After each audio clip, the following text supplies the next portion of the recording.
Okay. We just hit a save point. What's making that noise? Okay, so that means...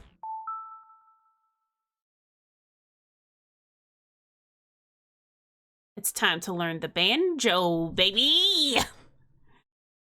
This guy's gonna tell us how to do it. Hopefully. I have not proof listened to it, but we'll see. How loud is it? Hello? Oh, God! It's very loud. Dun, dun. Yeah, I want to play that.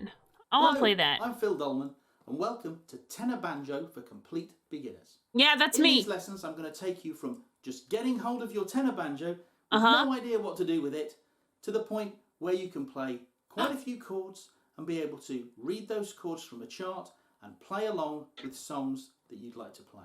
Ooh. Just before we start, it is worth mentioning that the tenor banjo has two common tunings. So we need to make sure we're in the same one. I'm going to be teaching C, G, D, A tuning, which is sometimes called standard tuning or jazz tuning. You'll find that some tenor banjo players, those who tend to play Irish traditional music, will tune G, D, A, E, which is the same notes as you'd find on a fiddle or a mandolin. If your banjo is tuned G, D, A, E, then please don't try and tune it to these notes without getting the correct set of strings. Your strings will be too heavy, and if you try and tune them up to the pitch that I'm at, then, well, something will break. Hopefully only a string, but we don't want to do any damage to our instruments. I have no idea what strings I have. What kind is this one? Is this the jazz one, or is this the low one or the high one? I don't know. Tight, but not dropping it. You'll find as you start to play, it will move around in your hand, and you'll start to think, oh no, this is annoying, I'm going to have to grip it tighter, but you'll eventually find that point where you don't My drop knuckle it, is kind of going against the string too, so maybe I should move it a little bit. So let's have a look what our right hand does. We're going to be resting our arm. Okay. Quite often you'll find a little arm rest on some banjos. I don't have one on this one, but you might have a little arm rest to stop these hooks digging into your arm. But you rest your arm on the top, and you can rest any bit of your arm, really, depending on where you want your hand to fall. Okay. You'll find that sometimes you'll strum up here and sometimes you'll strum down there. You'll get different sounds.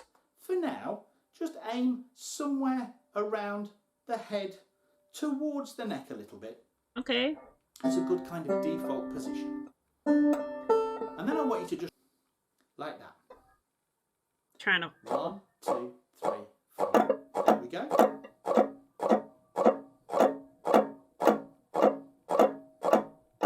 Really work on keeping that even. 1, 2, 3, 4. If you don't possess a metronome, now might be a good time to get one. You then take your second finger and place that just behind the 3rd fret on the 1st string. Behind the 3rd fret on the 1st string? This? 2nd fret, 3rd fret. Oh. And we can show that as a little chord diagram, which looks like this.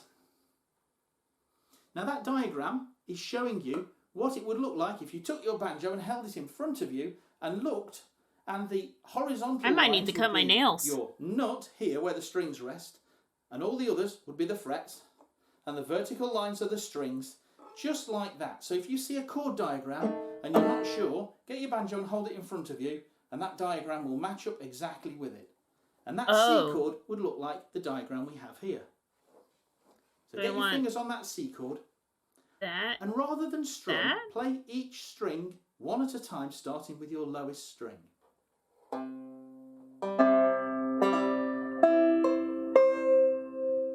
I did it. Now,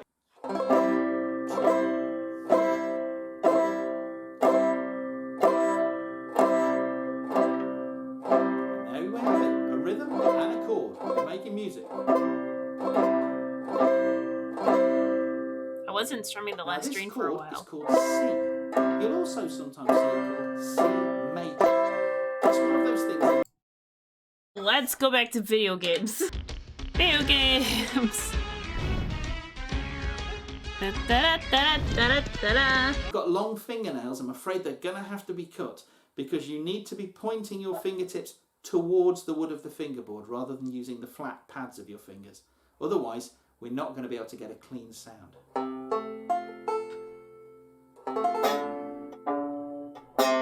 Now that's the chord of F. So that's an F major, but we don't call it F major. It doesn't work. F. Let's move between those two chords. It doesn't. When you move between them, The pointer next finger you is want to way try and too move long. both fingers Like together. maybe Keep this that length. shape in your hand and just lift them off a little bit, move them and pop them down again.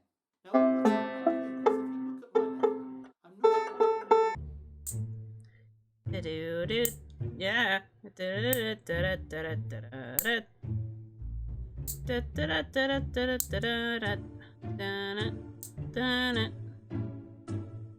Just a little bit.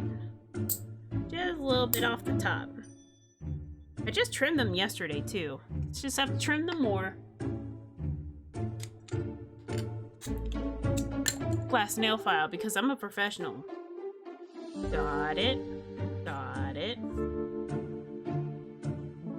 I'm not actually a professional.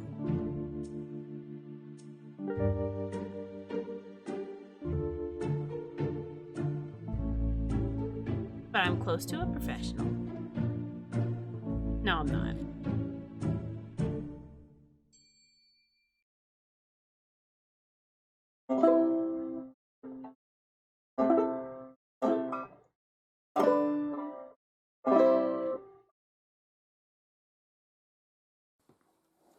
C7. Ooh, now that's got some tension in it, and that one really That's wants to got resolve. some tension in it. And we can use that. That's going to be our setup chord to get us to the F. Already our 12-bar blues is starting to sound really quite interesting. Let's try it, and then we'll add a new rhythm as well. Here we go. Here's the new chart. Watch out for those sevenths. Okay, wait, teach me the other sevenths. Like we bring it seven. It sounds third chord. Changing some of those chords a little bit and learn some new chords while we're at it.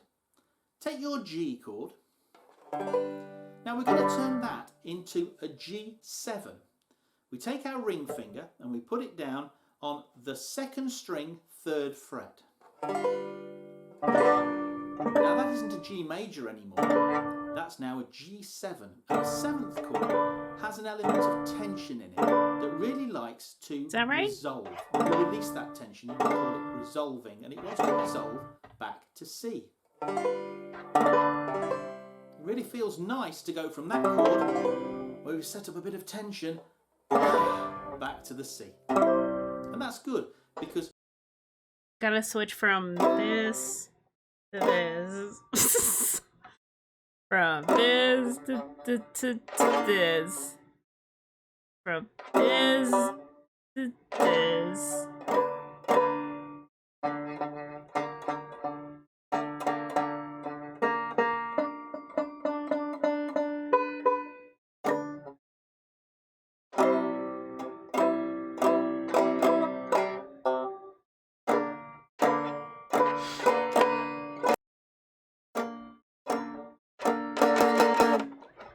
Don't know.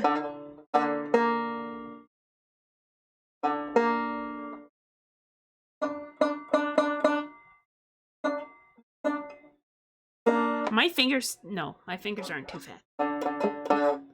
Well, like it's on the leg, but it's falling. It's falling.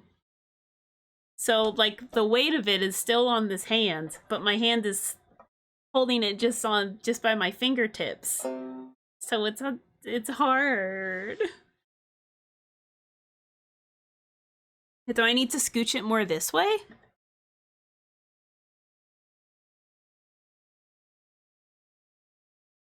My boob in the way? Point. You know what that means? War! Huh! Yeah, what is it good for? Absolutely nothing. Say it again. Okay, this will probably be my last attempt at banjo tonight. Then I'll try to get better at it tomorrow so that I can go to this guy's next lesson tomorrow. Well, actually, I won't be doing it tomorrow since I'll be somewhere else, but Wednesday then.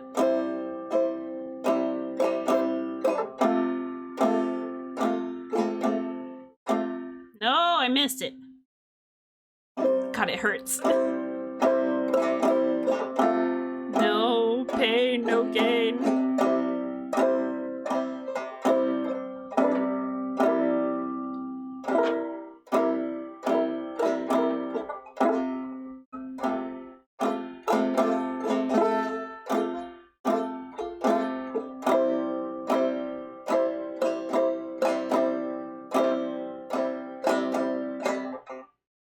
Oh, this is such a long pause, and it's so bad!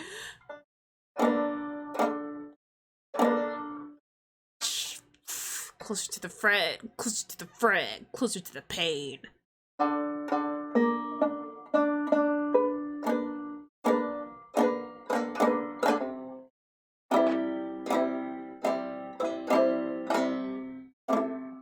Oh no, I switched to the wrong one. It's like this.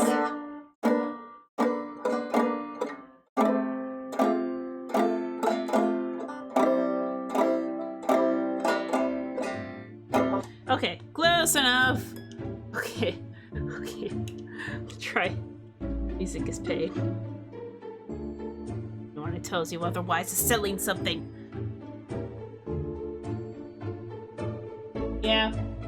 When you first learn trumpet, your lips really, they hurt.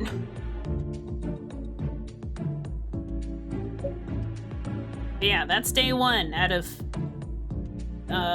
6 days of like vigorous practice. I should be practicing all the time, but the videos I'll be making about it will take up hopefully not every. So I gotta learn a whole bunch of new skills in the next little while. I have a button. Okay. See ya.